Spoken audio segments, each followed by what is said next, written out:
திருவிழாவாக இல்ல ஒரு குடும்ப விழாவாக இதை கொண்டு வர வேண்டும் என்று ஒரு மாதிரி நிகழ்ச்சி நடத்தப்பட்டது.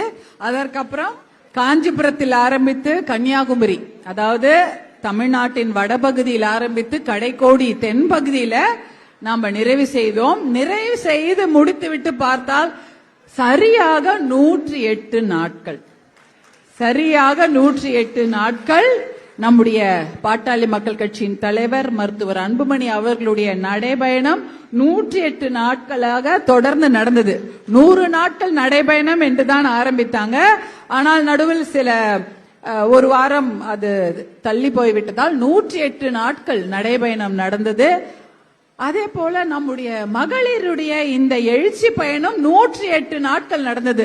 அது என்னமோ 108க்கும் நம்மளுடைய பாட்டாளி மக்கள் கட்சிக்கும் மிகப்பெரிய சம்பந்தம் நினைக்கிறேன். ஏன்னா தமிழகம் முழுக்க மட்டும் இல்ல, இந்தியா முழுக்க 108 ஆம்புலன்ஸ் என்ற ஒரு வண்டி தமிழகம் முழுக்க இந்தியா முழுக்க பயணித்து எத்தனையோ உயிர்களை காப்பாற்றி இருக்கிறது என்றால் அந்த 108 ஆம்புலன்ஸை கொண்டு வந்ததே நம்முடைய பாட்டாளி மக்கள் கட்சி தான். இந்த பயணத்தை